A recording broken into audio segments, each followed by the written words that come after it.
안녕하세요. 사회복지를 꿈꾸는 여러분들을 위해서 오늘은 사회복지에 관련된 전반적인 사항을 알려드리도록 하겠습니다. 사회복지의 복지는 하늘에서 내려온 행복이라는 좋은 뜻을 담고 있는데요. 여러분들의 삶은 혹시 행복하신가요? 저를 비롯한 모든 사람들은 행복을 향해서 끊임없이 노력하고 계속 정진하는 삶을 살 수 있다고 할 수 있는데요. 어떤 사람은 행복하다고 느낄 수 있을 거고 어떤 사람은 불행하다고 느낄 수 있을 것입니다. 행복의 최종 목적지는 어디일까요? 돈이 많아서 부자가 되는 것?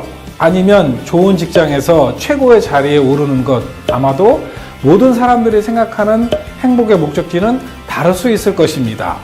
하지만 돈이 많거나 좋은 직장에서 최고의 자리에 오른 사람이 행복할까요? 또는 작은 직장에서 말단으로 일하면서 돈이 없는 사람이 불행하다고 생각할 수 있을까요? 그렇지 않습니다. 즉, 이 말은 모든 사람이 공정하게 행복한가라는 질문과 같습니다.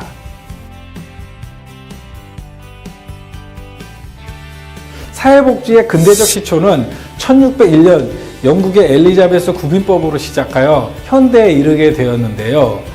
사회복지란 사회적 약자들이 인간으로서의 기본적인 욕구를 충족하고 이 사회에 살고 있는 모든 사람들이 공평하고 행복하게 살 수 있도록 모두가 수긍하는 보편적인 방법을 찾는 것이라고 할 수 있겠습니다.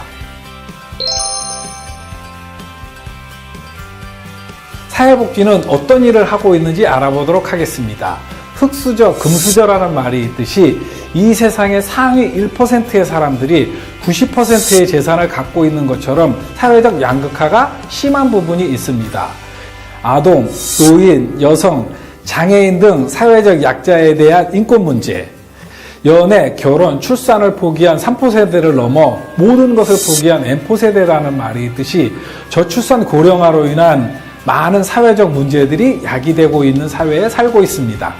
가진 사람과 그렇지 못한 사람이 최대한 공평하게 살 수 있도록 중재하는 역할, 사회적 약자들이 국가나 사회에 말하지 못하는 것을 대변하는 역할, 아동 청소년을 위한 공부, 부모 교육, 법을 몰라 어려움을 겪고 있는 사람들을 위한 법률적 자문을 하는 교육자의 역할을 하기도 합니다.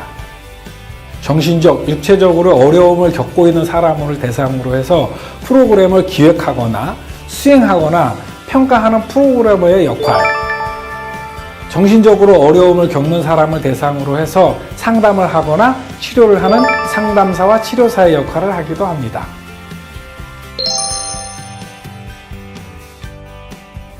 그럼 사회복지사는 어디에서 일을 하고 있는지 구체적인 직업에 대해서 알아보도록 하겠습니다.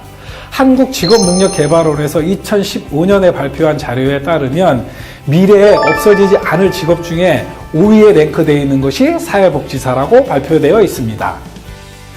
최근 정부에서 사회복지에 대한 관심이 높아지면서 사회복지 전담 공무원을 대거 채용하기로 했고, 사회복지사의 꽃이라고 할 수 있는 종합사회복지관의 사회복지사로 일을 할 수 있습니다.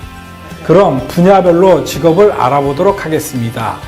우선 아동 분야에서는 보육원, 아동복지시설, 지역아동센터 등을 들 수 있고요. 노인 분야로는 노인종합사회복지관, 주간보호센터, 노인요양원 등을 들 수 있습니다.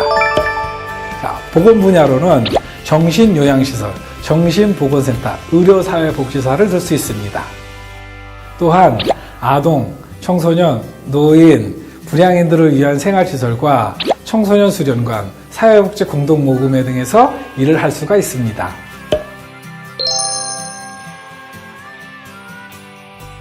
사회복지사를 꿈꾸고 있는 여러분들을 위해 서울현대직업전문학교에서는 어떤 방식으로 수업을 진행하고 있는지 소개하도록 하겠습니다.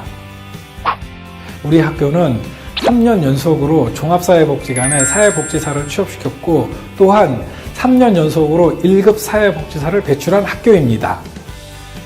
우리 학교는 더 좋은 복지 전문가로 성장할 수 있도록 졸업 전까지 1인 8개의 자격증 취득을 목표로 학생들을 지원하고 있습니다. 마지막으로 사회복지사 협회에 등록된 자원봉사관리센터, 학생들을 위한 푸른 꿈 서포터스 심리상담센터, 전문 자원봉사단 날개를 운영하고 있습니다. 지금까지 사회복지사에 대한 전반적인 과정에 대해서 알아봤는데요.